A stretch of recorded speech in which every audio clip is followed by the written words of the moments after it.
দলং নহ'লে আমাৰ মাজুলীৰ লাইফষ্টাইল কেতিয়াও ইম্প্ৰুভ নহয়।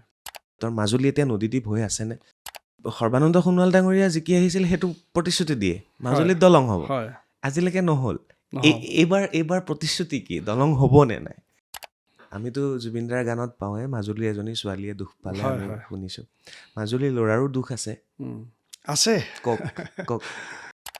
তাৰ পৰা ওলাই আহি আপুনি উম, JB কলেজত পঢ়া, কটনত পঢ়া, উম, PhD কৰা, গুৱাহাটী বিশ্ববিদ্যালয়ত পঢ়া, হয়। প্ৰফেচাৰ হোৱা ইমান সহজ নহয়।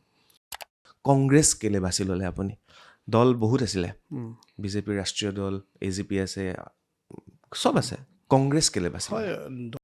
নেশ্যনেল নিউজত ডিবেটবোৰ AQI ইণ্ডেক্সক লৈ হৈছিলে। উশাহ লাঞ্চ ল'ব নোৱাৰে, লাংছ বেয়া হৈ গৈছে।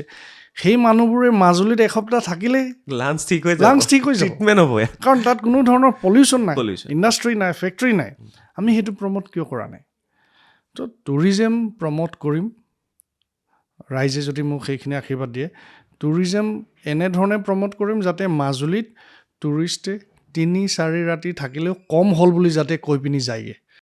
মাজুলীত আটাইতকৈ অসমৰ ডাঙৰ লাইব্ৰেৰীটো হ'ব, লাইব্ৰেৰী একদম টলেষ্ট আৰু টলেষ্ট লাইব্ৰেৰী। অন্তত স্কুল ষ্টুডেণ্টে চাই এই বিল্ডিংটো কি হয়। কিতাপ পদে পদে বিপদ, আৰু সেই বিপদৰ মাজতো কিন্তু নিজৰ যিটো লক্ষ্যৰ বাবে আগবাঢ়িছে ডক্টৰ ইন্দ্ৰনীল পেগু ডাঙৰীয়া। মই ছাৰ বুলিও মাতিব পাৰোঁ কাৰণ তেখেত অধ্যাপক হয়, অধ্যাপকৰ পদ ৰিজাইন কৰি তেখেতে ৰাজনীতিত আহিছে। গতিকে মা কামাখ্যাৰ আশীৰ্বাদ আছে, হয়, আৰু যিমান বিপদ হ'লেও কিন্তু লক্ষ্যলৈ আপুনি গতি কৰি আছে, হয়, সেইটো মানিব লাগিব। হয়। নমস্কাৰ, মই চক্ৰপাণি পৰাশৰ চাবলৈ আৰম্ভ কৰিছে বাৰ্তালাপ, আৰু এই বাৰ্তালাপ আৰম্ভণিৰ পৰা শেষলৈকে চাব, কাৰণ আজি মাজুলীৰ পৰা এগৰাকী অতিথি আহিছে, আৰু অতিথিগৰাকীক আপোনালোকে চিনি পাবও পাৰে, আৰু যিসকলে চিনি নাপায় মই তেওঁলোকক চিনাকি কৰাই দিব বিচাৰিছোঁ। তেখেত হৈছে ডক্টৰ ইন্দ্ৰনীল পেগু ছাৰ, আৰু তেখেত এইবাৰ ভাৰতীয় জাতীয় কংগ্ৰেছৰ তৰফৰ পৰা প্ৰতিনিধিত্ব কৰিবলৈ আগবাঢ়িছে মাজুলী বিধানসভা সমষ্টিৰ পৰা। গতিকে তেখেতক স্বাগতম জনাইছোঁ। নমস্কাৰ। নমস্কাৰ। ছ'চিয়েল মিডিয়া যেতিয়া খুলিছোঁ এটা চৰ্চা দেখি আছোঁ যে এইবাৰ কংগ্ৰেছে উচ্চ শিক্ষিত ব্যক্তিক প্ৰাৰ্থিত্ব দিছে। আপুনি নিজে এগৰাকী প্ৰফেচাৰ বুৰঞ্জী বিভাগৰ, আপুনি PhD কৰিছে, কটন বিশ্ববিদ্যালয়ৰ পৰা আপুনি পঢ়া শুনা কৰা, গুৱাহাটী বিশ্ববিদ্যালয়ৰ পৰা উচ্চ শিক্ষা আপুনি গ্ৰহণ কৰিছে, তাৰপিছত আপোনাৰ চাকৰি কৰি আছিল আপুনি কলেজত, তাৰপিছত আপুনি সিদ্ধান্ত ল'লে নহয় আমাৰ ৰাজনীতিত যাব লাগে, আৰু সেইটো এটা খুব ডাঙৰ সিদ্ধান্ত, যিটো সিদ্ধান্তৰ বাবে আপোনাক ধন্যবাদ জনাইছোঁ যে আমাৰ ৰাজনীতিত উচ্চ শিক্ষিত ব্যক্তি আহিব লাগে, আৰু সেয়া আপুনি প্ৰমাণ। মই বাকীখিনি কথা পাতিম, তাৰ আগমুহূৰ্তত এটা কথা ক'ব বিচাৰিছোঁ। এজন যেতিয়া প্ৰাৰ্থী প্ৰত্যাশী বা যিগৰাকী নেতা ৰাইজৰ মাজলৈ যায়, তেওঁ কিমান কষ্ট সহ্য কৰিব লাগে সেইটো এটা মই উদাহৰণ দিব বিচাৰিছোঁ। তেখেতে কালি অৰ্থাৎ 21 তাৰিখে মাজুলীত গৌৰৱ গগৈৰ সৈতে তেখেতে নিৰ্বাচনী সভাত অংশগ্ৰহণ কৰে, ৰেলী কৰে। তাৰপিছত মাজুলীৰ পৰা তেখেত গুৱাহাটীলৈ আহে, ৰাতি আহে, কেইবাটাও দুৰ্ঘটনা হয়, আৰু কি হয় সেয়া আপোনালোকে গম পাব। কামাখ্যা দৰ্শন কৰিলে, কামাখ্যা আমাৰ আশীৰ্বাদ ল'লে, আৰু বৰ্তমান তেখেত আহি আমাৰ ষ্টুডিঅ' পাইছেহি। কালি ৰাতিৰ পৰা 21 তাৰিখে দিনৰ পৰা এই মুহূৰ্তলৈকে গোটেই আপোনাৰ চিডিউলটো মোক এবাৰ কওক, দুৰ্ঘটনালৈকে ক'ব কলিয়াবৰত হোৱা। হয়, যোৱাকালিতো আমাৰ ৰোড শ্ব' আছিলে। আমাৰ সন্মানীয় নেতা গৌৰৱ গগৈ ডাঙৰীয়া মাজুলী আহিছিলে, আৰু সেইমতে আমাৰ আচলতে শ্বেডিউলটোতো ৰাতিপুৱাই আৰম্ভ হয়, আৰু পাব্লিক লাইফটোতো আপুনি ধৰক আপুনি ছাৰেণ্ডাৰ কৰিবই লাগিব নিজৰ পাৰ্চনেল লাইফটো, আৰু সেইমতে ৰাতিপুৱা আৰম্ভ কৰি আমি গোটেই প্ৰিপেৰেশ্যন কৰি কালি ঘাটত আমি অৱশ্যে অলপ দেৰিও হ'ল আমাৰ গৌৰৱ গগৈ ডাঙৰীয়া যেতিয়া আহি পালে। বাই ডেট টাইম আমাৰ 11মান বাজিলে। তাৰপিছত আমি 8টামান জেগাত ৰোড শ্ব' কৰিলোঁ। ৰোড শ্ব' কৰি আকৌ মোৰ মানে দিনকেইটা ইমানেই পেকড আছিলে, মই ভাবিলোঁ যে নাই, মই নমিনেশ্যন দিয়াৰ আগতে মা কামাখ্যা ওচৰত যাবই লাগিব। তো সেইটো কাৰণে প্লেন কৰিলোঁ, কাৰণ গধূলিলৈকেতো আমাৰ আছিলেই, কৰ্মীসকল আছিলে বিভিন্ন ধৰণে, ঘৰটো আছিলে, আৰু আমি ৰাতি 11ত ওলাই দিছোঁ আৰু মাজুলীৰ পৰা ৰাতি। আৰু চব যোৱাকালি মাজুলী বতৰ যথেষ্ট ভাল আছিল আচলতে। তাৰপিছত এইফালেদি আমি আচলতে ধূনাগুৰি ঘাট হয়, আজিকালি মানে অলপ যাব পাৰে, মানে ৰাতিও যোৱা ব্যৱস্থা এটা আছে। কিন্তু এই যে আমাৰ যিহেতু চেলেক ধূনাগুৰি দলঙত আপোনাৰ দুটা পাৰ্ট আছেতো, তাৰ মাজৰ পাৰ্টটোত অলপ এই আপোনাৰ মেৰামতি চলি আছে। আৰু সেই সময়ত ইমানেই বৰষুণ ৰাতি, তাৰপিছত বোকাত মানে গাড়ী ফচি গ'ল। ৰাতি তেতিয়া আপোনাৰ 12-15 মান বাজিছে। কিন্তু মই এইখিনিতে ধন্যবাদ জনাবই লাগিব মোৰ পাৰ্টি ৱৰ্কাৰক। এজন যুৱক ল'ৰা এটাক মই ফোন কৰিলোঁ, মোৰ বিশ্বাস আছে তেওঁ আৰু এইখিনি সময়ত আৰু তেওঁ নহ'লে নহয়, কাৰণ গাড়ীটো এনেকুৱা ফচি গ'ল তাৰ পৰা নোলায়গৈ। বহুতবাৰ চেষ্টা কৰিলোঁ, আমাৰ লগত 2-3জন আছিলে, ঠেলিলে নাই। লাষ্টত আৰু আমাৰ যুৱকৰ ল'ৰা এটা ৰাম বুলি, তেওঁ একেবাৰে গোটেই ৰাতি মানে 12:30 বজাত একেবাৰে মূৰত মানে পলিথিন মাৰি মেলি ট্ৰেক্টৰ এটা লৈ আনিলে। ট্ৰেক্টৰে টানিবলগীয়া হৈছে। ট্ৰেক্টৰে টানি সেই য'ত আমি ফচিলোঁ তাত আমি ক'লোঁ যে এইটো উঠাই দিলেই হ'ব। পিছত ডাউট এটা হ'ল, আকৌ তাৰপিছত ক'লোঁ যে নহয়, ইয়াতে ৰাখক, বাই চান্স যদি ফচোঁ আকৌ ফোন কৰি দিম। আৰু সেইমতে যেনে তেনে গ'লোঁ। 1 কিলোমিটাৰমান যোৱাৰ পিছত আকৌ ফচি গ'লোঁ। আকৌ তাৰপিছত এই ট্ৰেক্টৰটোক লৈ আনিলোঁ, ট্ৰেক্টৰটোৱে পাৰ কৰাই দিলে। পাৰ কৰাই আহি তাৰপিছত আহিলোঁ। আৰু যোৱাকালিতো আৰু বহুত এটা ভাগৰুৱা এটা ছিডিউল আছিল, টোপনি লাগি আছিলে। কিন্তু ৰাতিপুৱা 4 বজাত আকৌ এই কলিয়াবৰৰ পৰা আমি যোনটো আমি গুৱাহাটী অভিমুখে এটা টাৰ্ণ মাৰিব লাগে, যোনটো অভাৰব্ৰিজ বনি আছে, তাতেই মানে ড্ৰাইভাৰজনে লাষ্টত মানে কিবা হ'ল চাগে, টাৰ্ণিং হয় বুলি গম নাপালে নে মাজতে টোপনিয়াই দিলে নে কি গম নাপালোঁ। আৰু একেবাৰে টাৰ্ণ মাৰোঁতে মানে এই আমাৰ যিটো ড্ৰেইন আছিলে, ছাইডত ড্ৰেইন আছিলে, তাতে খুন্দিয়াই মানে ডাঙৰ এক্সিডেণ্টৰ পৰা আমি বাচিছোঁ আচলতে। কেই বাজিছিল তেতিয়া? 4টা বাজিছে, একদম মানে পুৱতি নিশা। আৰু সেইটো সময়ত ড্ৰাইভাৰৰ টোপনি আহে। সেইটো ভুল আৰু ডাঙৰ কিবাৰ পৰা ৰক্ষা বাচিছোঁ। পালে। হ'লেও মনত এটা আশা আছিল যে মাক দেখা দিয়ে নমিনেশ্যন দিম, আৰু সেইটো পূৰণ কৰিলোঁ। তাৰপিছত এতিয়া আপোনালোকৰ আগত সঁচাকৈ পদে পদে বিপদ, আৰু সেই বিপদৰ মাজতো কিন্তু নিজৰ যিটো লক্ষ্যৰ বাবে আগবাঢ়িছে ডক্টৰ ইন্দ্ৰনীল পেগু ডাঙৰীয়া। মই ছাৰ বুলিও মাতিব পাৰোঁ, কাৰণ তেখেত অধ্যাপক হয়। অধ্যাপকৰ পদ ৰিজাইন কৰি তেখেতে ৰাজনীতিত আহিছে। গতিকে মা কামাখ্যাৰ আশীৰ্বাদ আছে, আৰু যিমান বিপদ হ'লেও কিন্তু লক্ষ্যলৈ আপুনি গতি কৰি আছে, সেইটো মানিব লাগিব। মুখত হাঁহি লৈ পেলাই। আপোনাৰতো একো অসুবিধা হোৱা নাই? অসুবিধা এনেকৈ একো নাই, নহ'ল, কাৰো মানুহৰ লাকিলি একো নহ'ল। অলপ এটা ডিঙিত অলপ প্ৰেছাৰ এটা পৰিলে, কিন্তু লাকিলি একো নহ'ল। নিশ্চয়। এতিয়া ইয়াৰ পৰা আকৌ আপোনালোক যাবগৈ? ইয়াৰ পৰা এতিয়া অলপ পিছত যামেই, কাৰণ কাইলৈতো নমিনেশ্যন ডে আছে। নমিনেশ্যন আছে। কিন্তু মনত যিটো ইচ্ছা আছিলে সেইটো পূৰণ কৰিলোঁ। নিশ্চয়। সকলোবিলাক ভাল হওক, ইমানতে বিপদবোৰ শেষ হওক, সেয়া আশা কৰিছোঁ। এতিয়া আমি ডক্টৰ ইন্দ্ৰনীল পেগু ছাৰৰ বিষয়ে আমি কিছু কথা জানিব বিচাৰিম, আৰু এই পডকাষ্টটো আৰম্ভণিৰ পৰা শেষলৈকে চাব বুলি আশা কৰিছোঁ। কাৰণ মাজুলীত এইবাৰ উচ্চ শিক্ষিত ব্যক্তিৰ প্ৰাৰ্থিত্ব আগবঢ়াইছে কংগ্ৰেছে, আৰু তাৰ বাবে আমি জানিবই লাগিব তেখেতৰ বিষয়ে।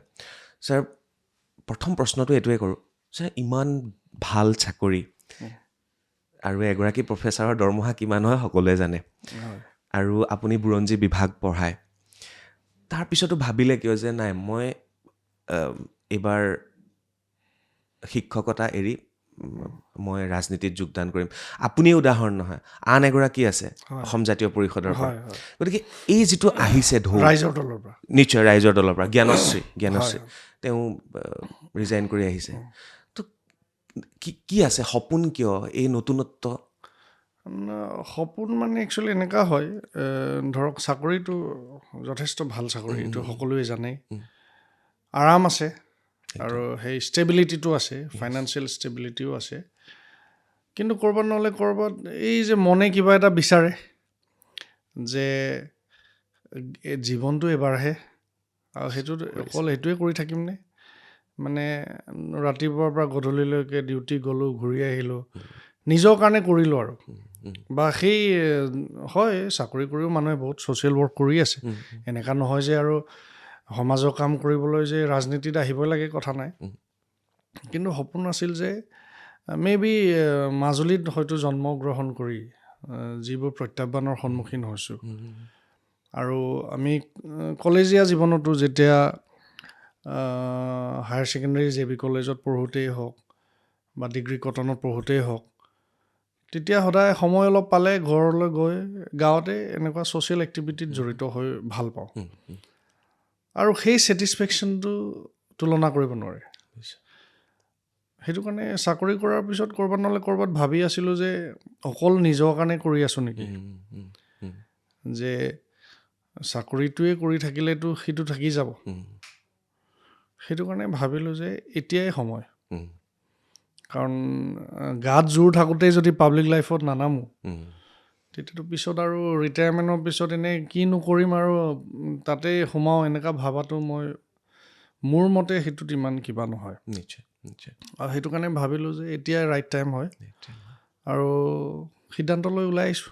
কিমান বছৰ চাকৰি কৰিলে আৰু কেইবাখনো কলেজত আপুনি, এখনত নহয়? হয়, মই আচলতে ইয়াতে গুৱাহাটীৰ দক্ষিণ কামৰূপ ছোৱালী মহাবিদ্যালয় আছিলে, ইয়াত অৱশ্যে কণ্ট্ৰেকচুৱেল আছিলে, থাকিলোঁ PhD কৰি থকা সময়ত। ৰঙাচাহী কলেজত 8.5 বছৰ কৰিলোঁ। তাৰপিছত গুৱাহাটী আমাৰ মাজুলী ইউনিভাৰ্চিটিত গ'লোঁ। তো 12 বছৰমান হ'ল। 12 বছৰ মানে পাৰ্মানেণ্টটো যদি 12 বছৰ 12 বছৰ কৰিলোঁ আৰু।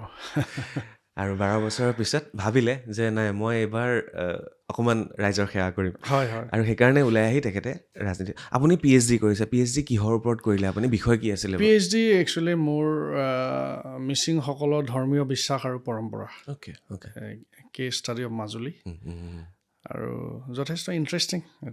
আৰু নিজে এগৰাকী যিহেতু মিচিং সম্প্ৰদায়ৰ পৰা বিলং কৰে আপুনি। মাজুলী বিধানসভা সমষ্টিটো 98 নম্বৰ বিধানসভা সমষ্টি, আৰু এইটো STৰ বাবে ৰিজাৰ্ভ সমষ্টি। এগৰাকী মিচিং ল'ৰা হিচাপে, মিচিং যুৱক হিচাপে, যিটো বিষয়ত আপুনি ৰিচাৰ্চ কৰিছে, এই সকলোবিলাক সাঙুৰি আপোনাৰ পৰা কিছু জানিব বিচাৰিম। ভূমিপুত্ৰসকল ক'ৰবাত পিছ পৰি আছে নেকি মাজুলীখনৰ ডেভেলপমেণ্টৰ পৰা? আপোনাৰ মিচিং জনগোষ্ঠীটোৰ বিষয়ে আপোনাৰ পৰিকল্পনা কি, কেনেধৰণে আপুনি ভাবিছে? মাজুলীত এতিয়া চেলেঞ্জ বহুত আছে, আৰু এনে মিচিং জনগোষ্ঠীটোক আমি যেতিয়া চিনাকি দিওঁ, আমি কওঁ যে ৰিভাৰাইন ট্ৰাইবছ বুলি কওঁ, যে নৈপৰীয়া জনগোষ্ঠী। নৈপৰীয়া বুলি কোৱাৰ লগে লগে চেলেঞ্জটো অট'মেটিকেলি আহিয়ে যায়। গৰাখহনীয়া সমস্যা, আৰু গৰাৰ ওচৰত থকাৰ লগে লগে ঘৰবোৰ কেতিয়াও পাৰ্মানেণ্ট নহয়েই। এতিয়া আপুনি চাওক, আমাৰ যিটো আহতগুৰি পঞ্চায়তত, তাত যিসকলে বসবাস কৰে, মানে প্ৰায় 10-15 বছৰ মূৰে মূৰে এঠাইৰ পৰা আন ঠাইলৈ যাব লগা হয়, বাধ্য হৈ যায়। চ' সেইবোৰ প্ৰথম কথাটো হ'ল যে মানুহ এজনে নিজৰ জীৱনত ষ্টেবিলিটি পাবলৈ হ'লে থকা জেগাটো ষ্টেবল হ'ব লাগিব। একজেক্টলি। কাৰণ মানে মিনিমাম যদি থকা জেগাটোৱে যদি ষ্টেবল নহয়, গোটেই আৰম্ভণিটো আকৌ নতুন হৈ যায়গৈ। আৰু সেইটো কাৰণে আজি মেজৰ চেলেঞ্জটো কি মাজুলীত? গৰাখহনীয়া। কিন্তু আজিৰ পৰ্যন্ত আমি স্থায়ী সমাধান কৰিব পৰা নাই।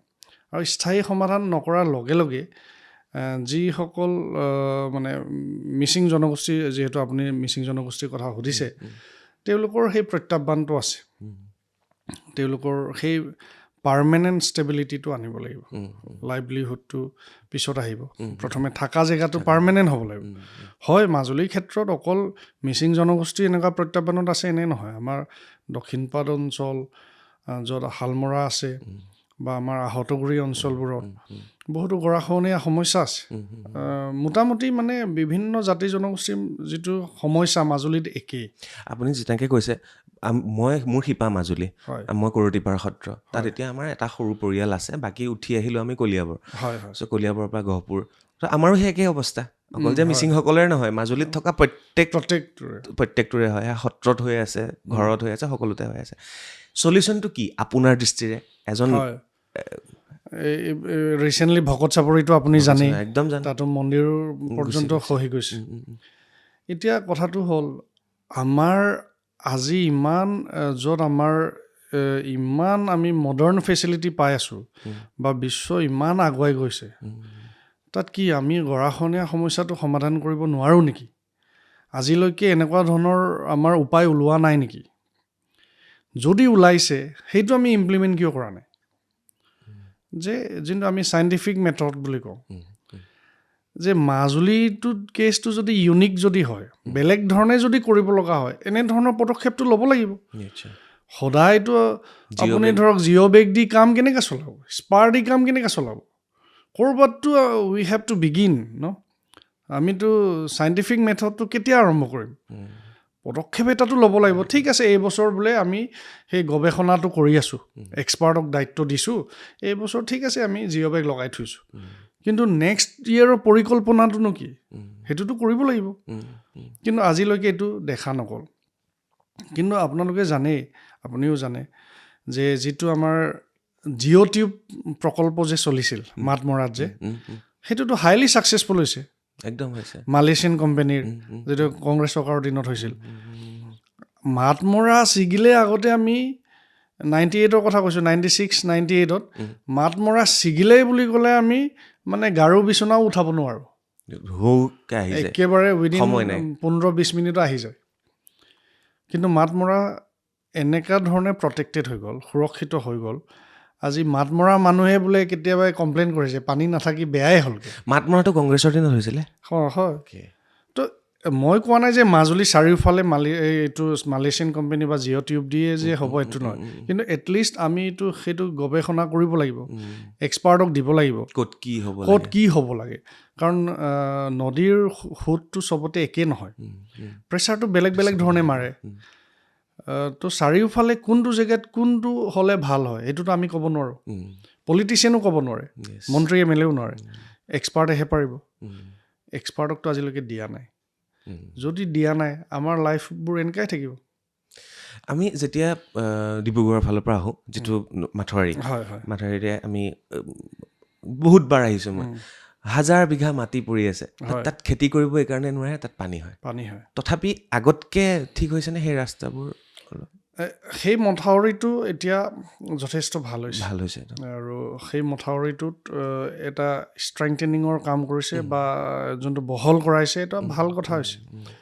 অন্ততঃ এতিয়া আমি কম বেছি পৰিমাণে এইটো ব্যৱহাৰ কৰাৰ ফলত ডিব্ৰুগড়লৈ কম সময়ত আমি যাব পাৰোঁ আজিৰ তাৰিখত। চ' এনেকুৱা ধৰণে কামবোৰ আগুৱাই নিব লাগিব। আজি ধৰক সেই যিটো মথাউৰি বাহিৰৰখিনি অৱশ্যে মানে এতিয়া কি হৈছে, বাহিৰত বহুত মাটি আছে, তাৰ বাহিৰেও যদি এটা মথাউৰি যদি পৰিকল্পনা কৰা হয় এডিশ্যনেল, তেতিয়া সেই মাটিবোৰোতো বাচি যাব।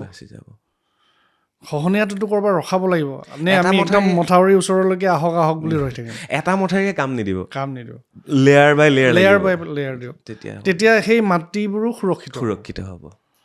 তেতিয়া ম্যাদী কৰিলে মাটিৰ ভেলিউ বাঢ়িব, মানুহবোৰো তাত পাৰ্মানেণ্ট ছেটেলমেণ্ট কৰিব পাৰে।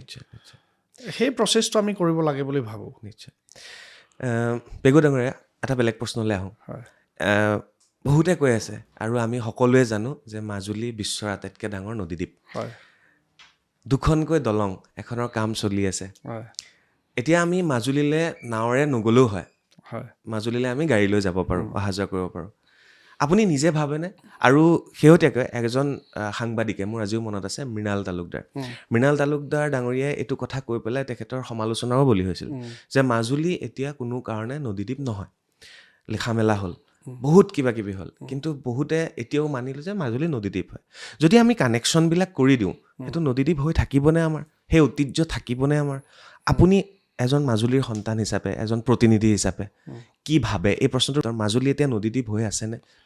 এতিয়া নদীদ্বীপৰ বিষয়টো এই মথাউৰি কানেকশ্যনৰ পিছত সেইটো মোৰ নিচিনা সাধাৰণ ব্যক্তিয়ে এইটো কোৱাটো ইমান ইজি নহয়।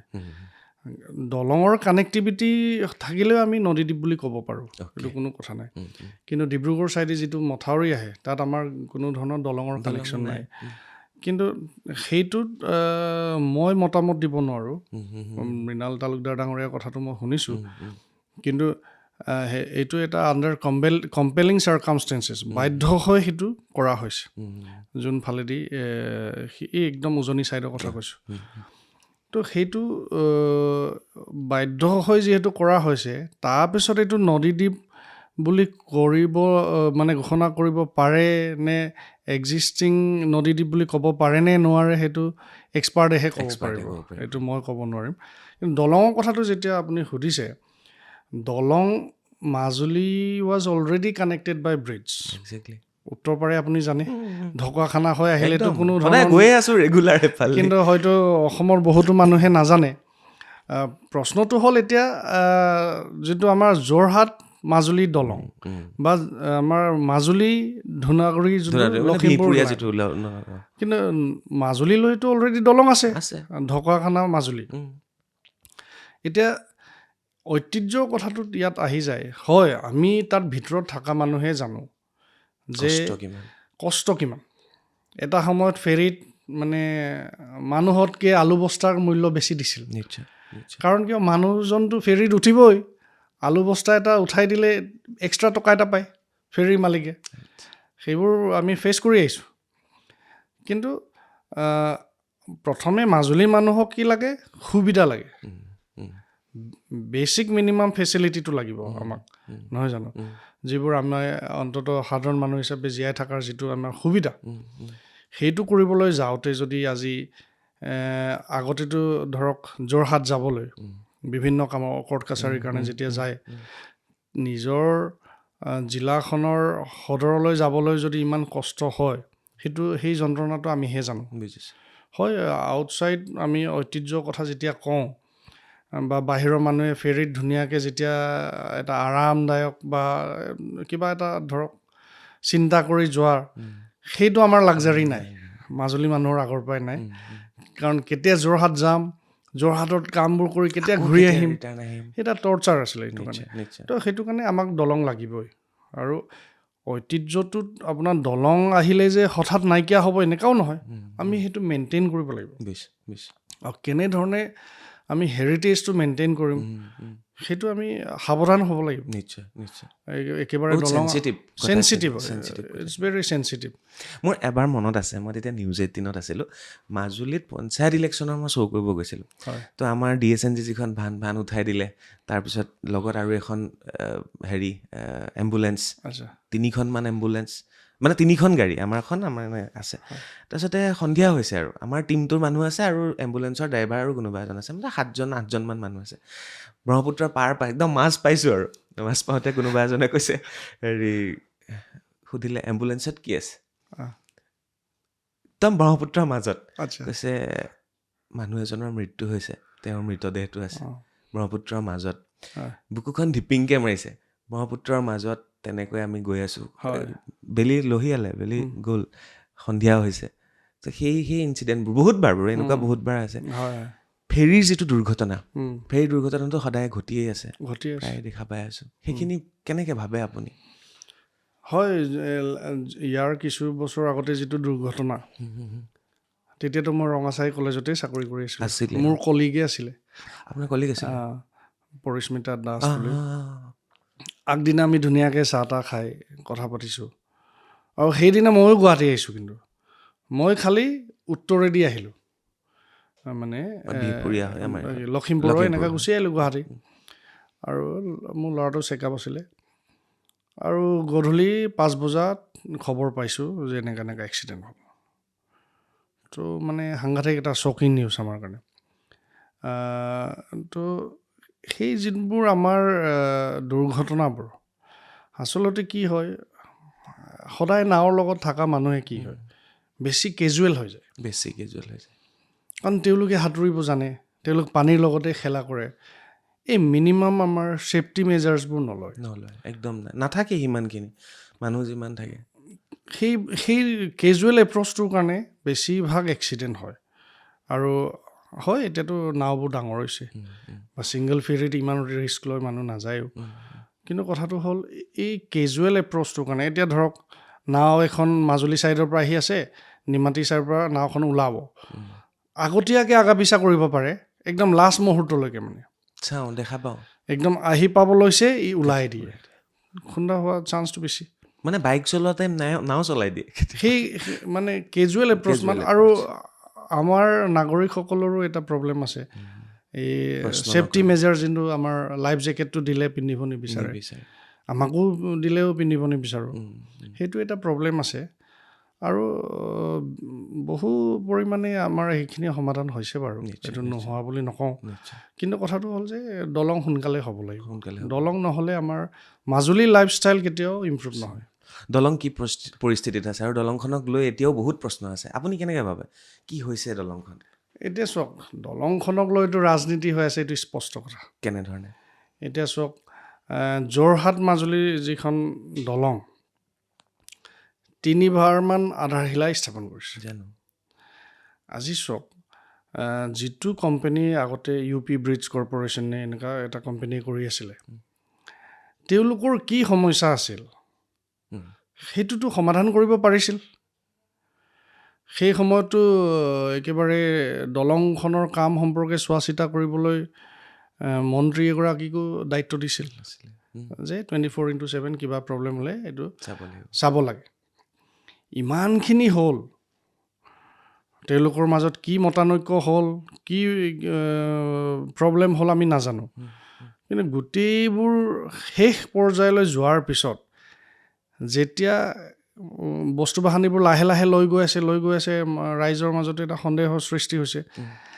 লাষ্ট বস্তুবোৰ লৈ যোৱাৰ 15-20 দিনৰ পিছতহে মুখ্যমন্ত্ৰী মহোদয়ে ষ্টেটমেণ্ট এটা দিছে যে এনেকুৱা এনেকুৱা কাৰণত আমাৰ এইটো শেষ হৈছে, এইটো কোম্পানী এতিয়া বেলেগ এটা নিবিদা আহ্বান কৰা হ'ব। কিন্তু সেই পৰ্যায়লৈ গ'ল কিয়? যদি কোম্পানীটো কম্পিটেণ্ট নাছিলে, দিছিল কিয়? কাৰণ আগৰ পৰাই ব্লেক লিষ্টেড কোম্পানী বুলি নাম ওলাইয়ে আছিল। যদি নোৱাৰে এইটো দিছিল কিয়?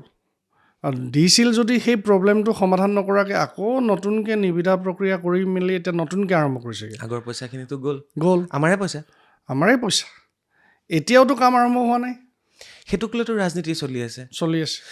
সৰ্বানন্দ সোণোৱাল ডাঙৰীয়া জিকি আহিছিল, সেইটো প্ৰতিশ্ৰুতি দিয়ে মাজুলীত দলং হ'ব, আজিলৈকে নহ'ল।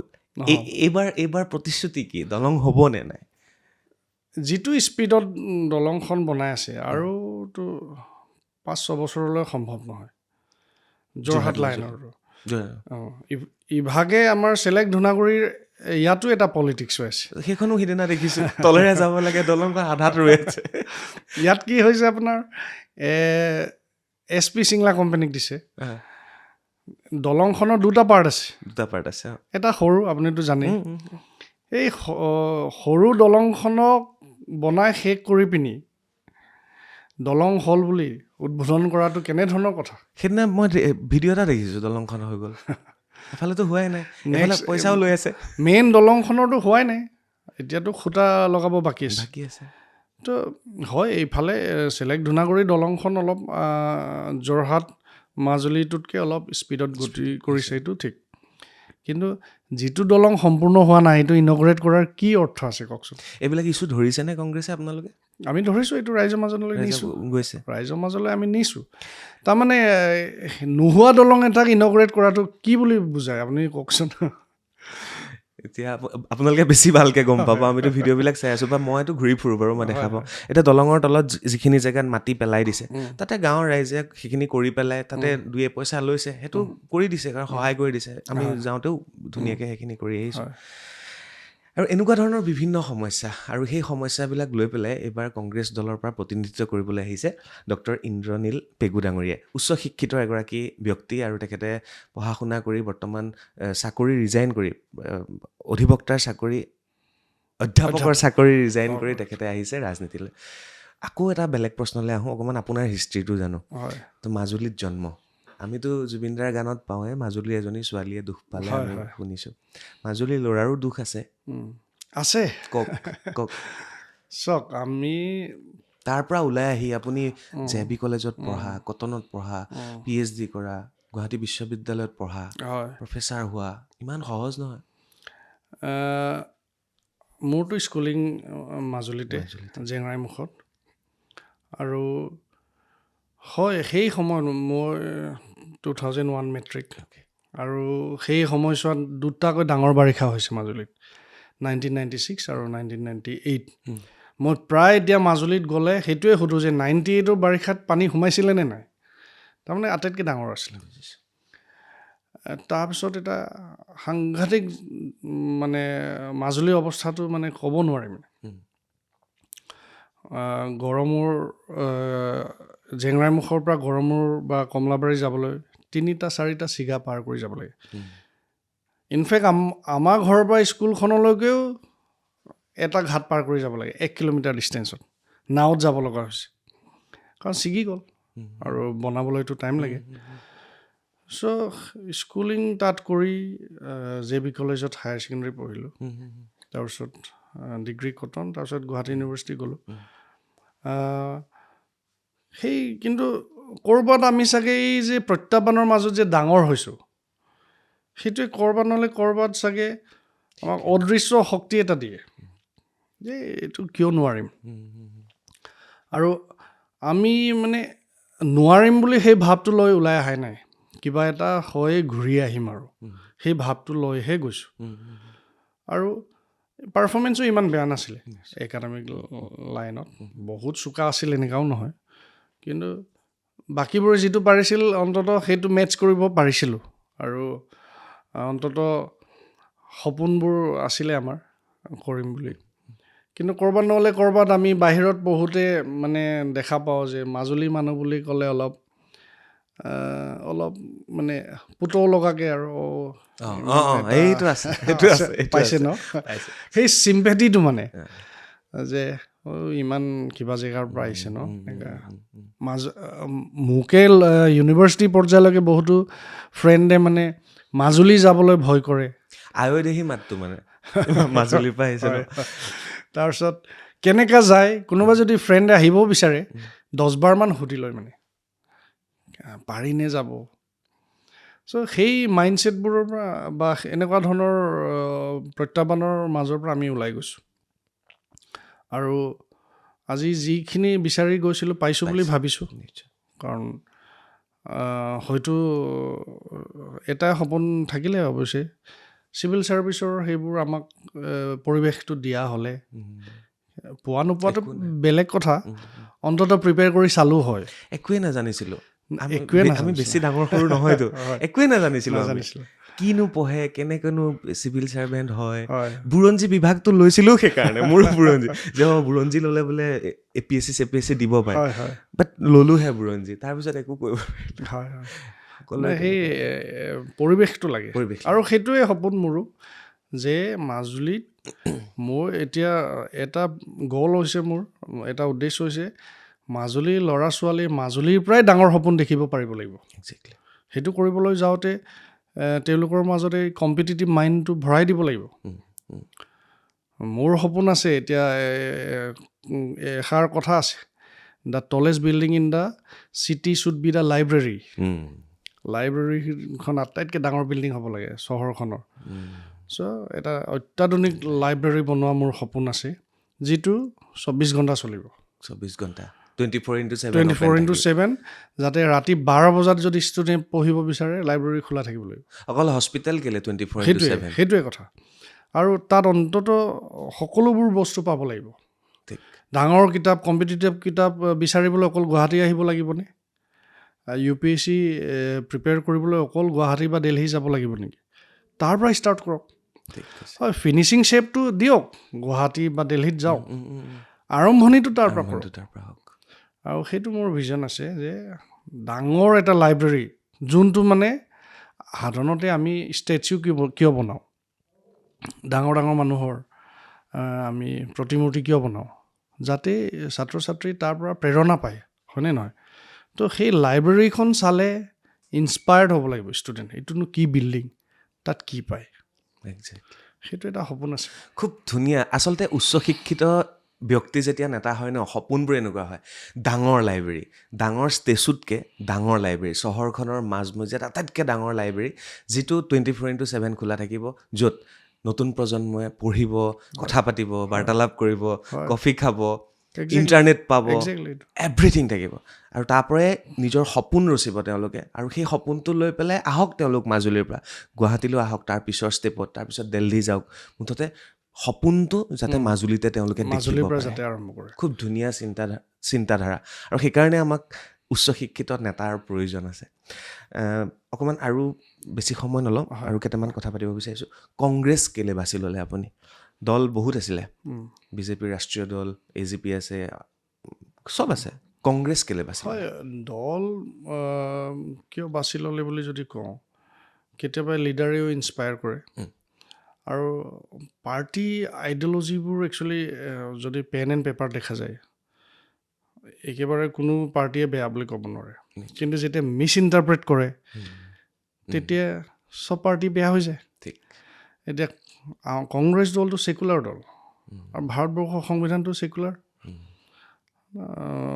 চব জাতি বৰ্ণ ধৰ্ম নিৰ্বিশেষ সকলোৰে সমান অধিকাৰ সেই ফিলিংছটো থাকিব লাগিবতো কাৰোবাত যদি কমিউনেল মাইণ্ডছেট লয় দলৰ কিছুমান দলৰ আইডিঅ'লজি কি মই সেইটো ইমান নাজানো পঢ়াও নাই কিন্তু নিশ্চয়কৈ চাগে একদম কমিউনেল বুলিতো লিখা নাই আৱাৰ আইডিঅ'লজি উইল বি মানে এক্সট্ৰিমলি কমিউনেল সংবিধানতে নাই নাই আম্বেদকাৰে নিজে কিন্তু কোৱা নাই কিছুমানে সেইটো মিছ ইণ্টাৰপ্ৰেট কৰি একদম কমিউনেল কৰাই দিব বিচাৰেতো আৰু সেইটো কাৰণে ভাৰতীয় জাতীয় কংগ্ৰেছ ধৰক আপুনিও কৈছে হিষ্ট্ৰী ষ্টুডেণ্ট আৰু আমি জাতীয় কংগ্ৰেছৰ ৰলটো জানো প্ৰতিষ্ঠা কালৰ পৰা কেনেকৈ হৈছে আজিতো আৰু মই মানে ৰেচপেক্ট কৰোঁ ভাৰতীয় জাতীয় কংগ্ৰেছক কাৰণ আজি ভাৰতীয় জাতীয় কংগ্ৰেছ ইমান বছৰ শাসন কৰিছিল কাৰণে দেশখনৰ সংবিধানটো সুৰক্ষিত আছিল আৰু বিভিন্ন কথা যাৰ কাৰণে মই দলটোৰ প্ৰতি আকৃষ্ট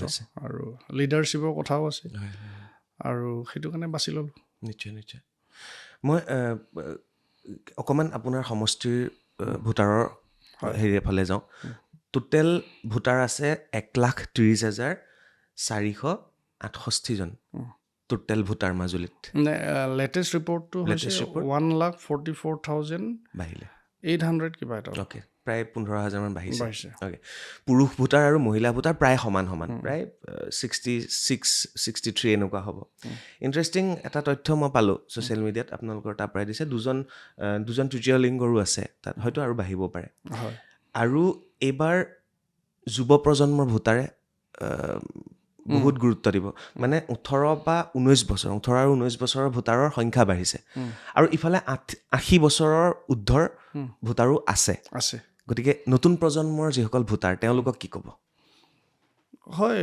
নতুন প্ৰজন্মই এতিয়া নিজৰ দেশখনৰ নিজৰ ৰাজ্যখনৰ সিদ্ধান্ত ল'ব লাগিব কাৰণ নিজৰ ভৱিষ্যতটো কি হ'ব নিজেই সিদ্ধান্ত ল'ব লাগিব আৰু সেইটো কৰিবলৈ যাওঁতে দেশখনৰ বিষয়ে সমাজখনৰ বিষয়ে ৰাজ্যখনৰ বিষয়ে জানিব লাগিব আপডেটটো ল'ব লাগিব মই প্ৰায় ক্লাছৰুমতো ষ্টুডেণ্টবোৰক সোধোঁ যে যোৱাকালিৰ মানে একেবাৰে হেডলাইনছটোনো কি আছিলে দেশখনত কি চলিছে আমেৰিকাই কি কৰিলে সেইবোৰ কথা মই প্ৰায় সোধোঁ আৰু কিছুমানটো অলপ কিবা হৈ যায় কাৰণ তেওঁলোকে সেইটো ফ'ল' কৰিব নিবিচাৰে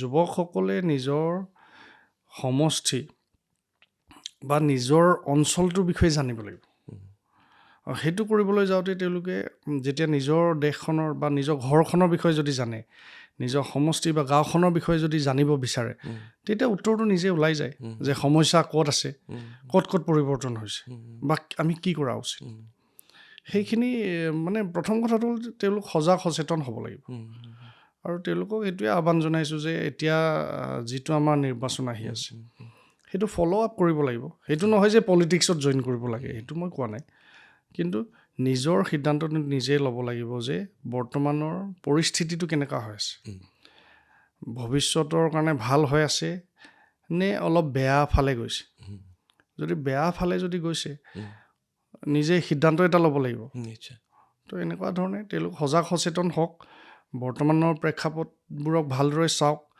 ৰাজনীতিও ফ'ল' কৰক এইটো নহয় যে পলিটিক্সত জইন কৰিব লাগে বাট ইউ শ্বুড ফ'ল' মানে আপডেট ৰাখিব লাগে নিজৰ ডক্টৰ ইন্দ্ৰনীল পেগু ছাৰ আছে কথা পাতি আছোঁ ছাৰ একেবাৰে শেষৰ ফালে আহিব বিচাৰিছোঁ মাজুলীৰ যিটো টুৰিজিম আমাৰ ভাৰতবৰ্ষতো আছেই তাতে অসমৰ টুৰিজিমৰ হাব মাজুলী কাজিৰঙা মাজুলী এইখিনি তো মাজুলীলৈ প্ৰতি বছৰে লাখ লাখ মানুহ আহে আৰু কিবা চিন্তাধাৰা আছে মাজুলী টুৰিজিমক লৈ মোৰ ফ'কাছ কেইটামান আছে কওক মই সেইকেইটা জানিব বিচাৰিছোঁ প্ৰথম মই ইতিমধ্যে ক'লোঁ যে মাজুলীখনক স্থায়ীভাৱে সুৰক্ষিত কৰিব লাগিব তাৰ কাৰণে বিজ্ঞানসন্মত পদ্ধতি এনে আপুনি মই ক'লে নহ'ব এক্সপাৰ্টে কি কয় কোনটো লোকেশ্যনত কি দিব লাগে সেইটো এক্সপাৰ্টৰ মতেহে হ'ব আপুনি মই আৰু জিঅ' বেগৰ ঠিকা লৈছোঁ জিঅ' বেগৰ প্ৰকল্প চলি আছে লগাই দিব লাগে বুলি এইটো নহ'ব ছেকেণ্ডটো হৈছে আমাৰ যিটো হেল্থ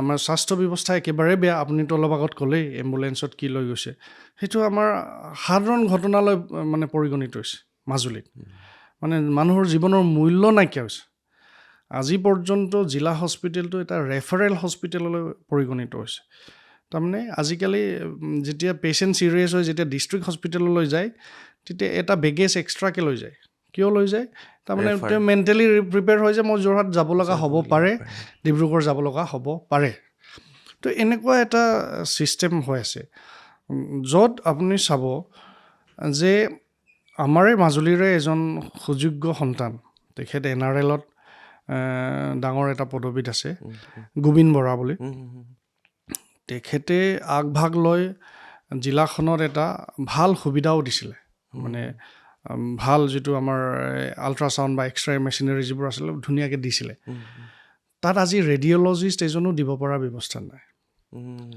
সেইটো কাৰণে সেই সুবিধা যিটো দিছিলে সেইটো এনেই পৰি আছে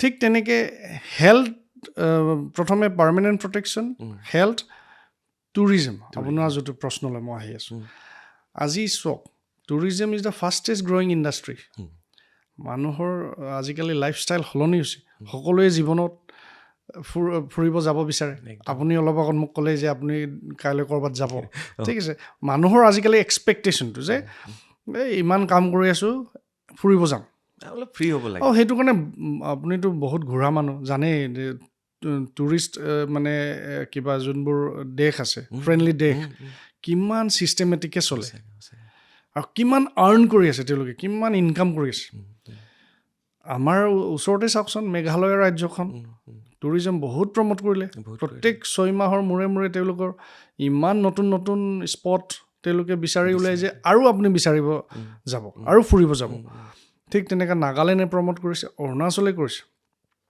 মই ভাবোঁ অসমখনে কিন্তু টুৰিজমটো বেছি গুৰুত্ব দিয়া নাই আজি মেঘালয়ৰ হয়তো আটাইতকৈ ইম্পৰ্টেণ্ট মিনিষ্টাৰ এজন টুৰিজম মিনিষ্টাৰ আমাৰ টুৰিজম মিনিষ্টাৰ কোন বুলি আপুনি মোক সুধিলে মই ক'ব নোৱাৰোঁ এতিয়া কামিং টু ইয়ৰ পইণ্ট কাজিৰঙাত আটাইতকৈ বেছি টুৰিষ্ট আহে একদম ছেকেণ্ড আহে মাজুলীলৈ কিন্তু তাৰ পৰা মাজুলীভাষী ৰাইজে উপকৃত হৈছোঁ নে নাই তাৰ পৰা আমাৰ যুৱক যুৱতীসকলে সংস্থাপন পাইছোঁ নে নাই কাৰণ আমি সংস্থাপন দিবলৈ সক্ষম হোৱা নাই কাৰণ কিয়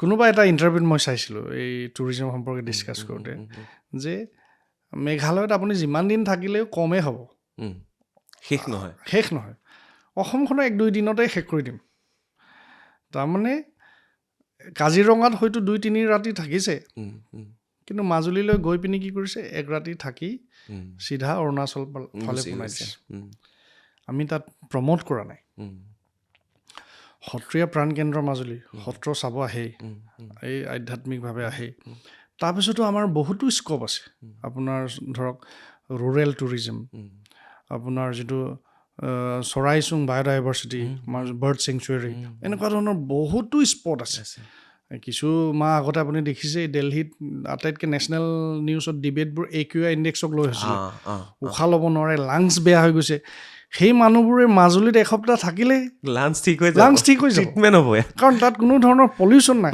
ইণ্ডাষ্ট্ৰী নাই ফেক্টৰী নাই আমি সেইটো প্ৰমোট কিয় কৰা নাই তো টুৰিজম প্ৰমোট কৰিম ৰাইজে যদি মোক সেইখিনি আশীৰ্বাদ দিয়ে টুৰিজম এনেধৰণে প্ৰমোট কৰিম যাতে মাজুলীত টুৰিষ্টে 3-4 ৰাতি থাকিলেও কম হ'ল বুলি যাতে কৈ পিনি যায়গৈ 3-4 ৰাতি থাকিলে চাৰিওফালে মাজুলী ঘূৰোঁতে সকলোৱেতো সুবিধাটো পাব যুৱক যুৱতীসকলে পাব তাৰ কাৰণেতো বিশ্ববিদ্যালয় আছে যিখিনি নেচেচেৰী ট্ৰেইনিং লাগে তেওঁলোকক দিব চ' সেই টুৰিজমটো আছে আৰু শিক্ষাৰ ক্ষেত্ৰতো আপোনাক মই ক'লোৱেই য'ত আমাৰ তাৰ পৰা সপোন আছে ন আপোনাৰ মাজুলীত আটাইতকৈ অসমৰ ডাঙৰ লাইব্ৰেৰীটো হ'ব লাইব্ৰেৰী একদম টলেষ্ট অন্তত স্কুল ষ্টুডেণ্টে চাই এই বিল্ডিংটো কি হয় আৰু আটাইতকৈ ডাঙৰ আৰু এটা ইম্পৰ্টেঞ্চ মই যোনটো দিছোঁ এইটো স্পৰ্টছ মই নিজেও বিভিন্ন ক্ৰীড়া সন্থাৰ লগত জড়িত জিলা ক্ৰীড়া সন্থাত আজি পৰ্যন্ত এনেকুৱা এটা ষ্টেডিয়াম নাই যিটো এতিয়া বৰষুণ ছিজন আহিব তাত গোটেই বোকা হ'ব, ল'ৰা ছোৱালী খেলিব নোৱাৰে।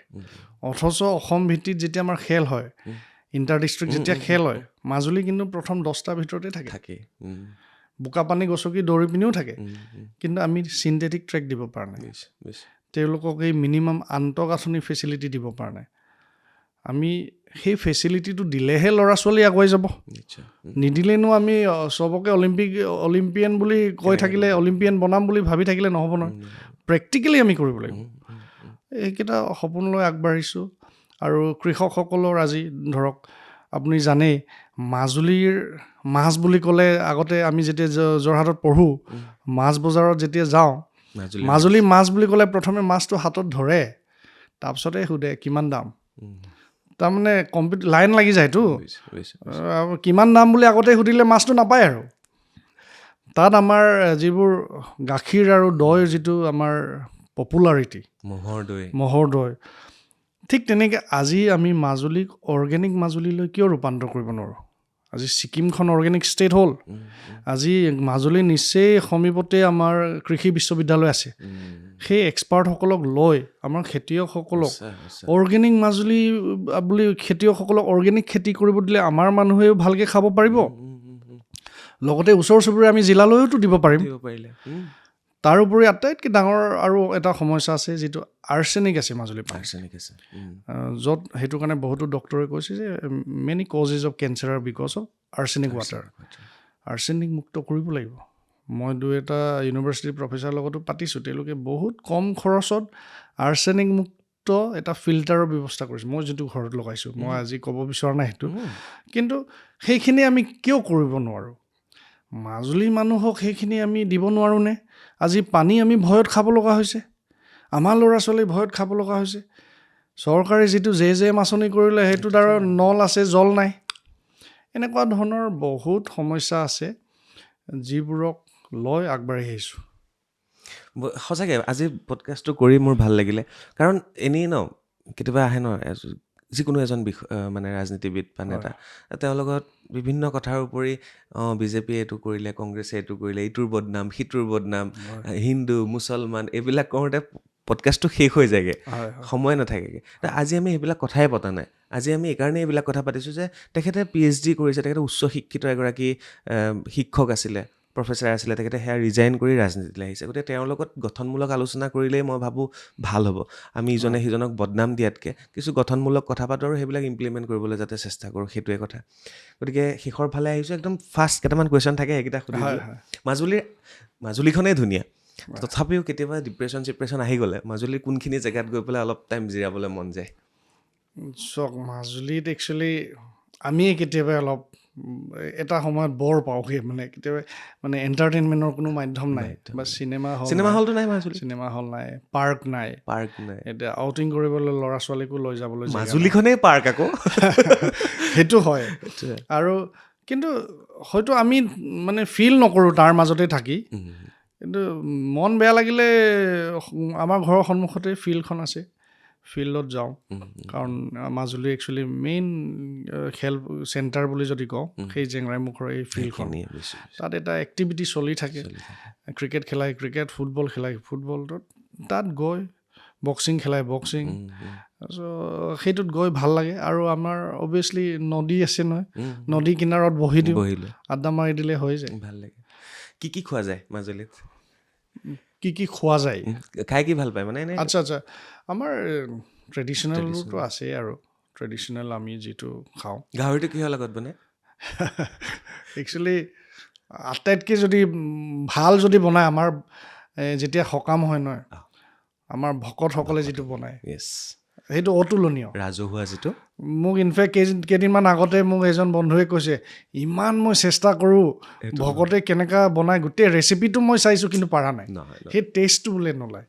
ৰাজহুৱা বস্তুবিলাক খাই ভাল লাগে, সেই টেষ্টটো বেলেগ।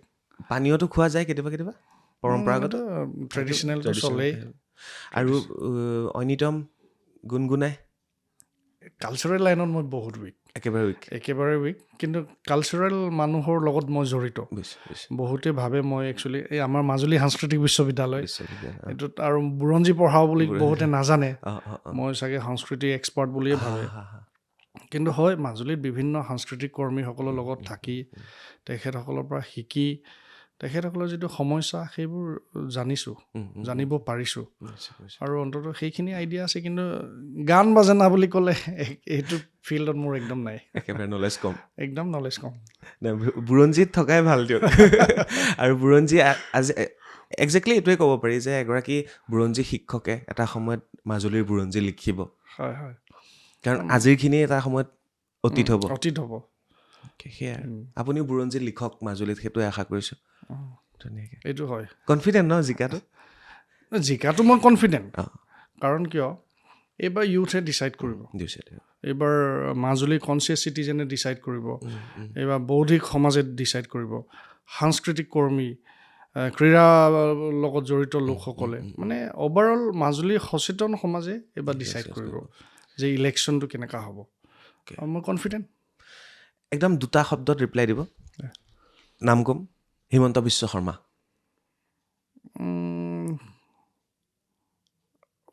বহুত টেলেণ্টেড আছিল বুলি ভাবিছিলোঁ কিন্তু সেইটো একদম ছুপ্ৰিম পষ্টত বহি পিনি তেখেতে সেইটো নষ্ট কৰি দিলে গৌৰৱ গগৈ ডাইনামিক সৰ্বানন্দ সোণোৱাল পলিটিচিয়ান হিচাপে হি ইজ গুড কিন্তু চাম অফ হিজ ডিচিশ্যন মেকিংছ আৰ ৰং ৰাজীৱ লোচন পেগু তেখেত শ্ৰদ্ধাৰ ব্যক্তি আৰু যথেষ্ট অভিজ্ঞ ৰাজনীতিবিদ ভুৱন গাম গুড বিজনেছমেন আপোনালোকৰ এতিয়া নেতা ন বিজনেছমেন এতিয়া চাওক আপুনি কৈছে যেতিয়া মোক সুধিছে যেতিয়া কৈ দিছোঁ এতিয়া ৰিচেণ্টলি তাত বিশাল বুলি এটা ডাঙৰ শ্বপিং কমপ্লেক্সটো আনি দিলে কিন্তু চিন্তা নকৰিলে যে মাজুলীৰ ক্ষুদ্ৰ ব্যৱসায়ীসকলে যে সেইটো কাৰণে সাজু হোৱা নাই তেখেতে জনপ্ৰতিনিধি হিচাপে ভাবিব লাগে নে বেপাৰী হিচাপে ভাবিব লাগে বিশালখন ক'ত আছে এতিয়া বিশালখন তেখেতৰ ঘৰৰ একদম তাতে মাটি বাৰী দি দিছে ভাড়াত তেওঁ মাটিতে দি দিছে তাতে এটা ডাঙৰ শ্বপিং কমপ্লেক্স হ'ল তাৰ ফলত কি হ'ল ওচৰৰ যিখিনি গড়মূৰ অঞ্চলত যিবোৰ বা অকল মাজুলী বা বিভিন্ন দোকানীবোৰে এতিয়া ভুগি আছে কিন্তু আমি চাব লাগিছিল যে শ্বপিং কমপ্লেক্স এটা দিয়াৰ আগতে আমাৰ ব্যৱসায়ীসকল সাজু হৈছেনে নাই এটা জনপ্ৰতিনিধি হিচাপে সেইটো চোৱাটো দায়িত্ব কম্পিটিশ্যনটো কাৰ লগত হ'ব আপোনাৰ মেবি আমাৰ দুজনৰ মাজতে আছে নেকি ভুৱন গাম কিমানে নমিনেশ্যন দিছে এতিয়ালৈকে গম পোৱা নাই আৰু বিজেপি আৰু আমাৰ মাজতে হ'ব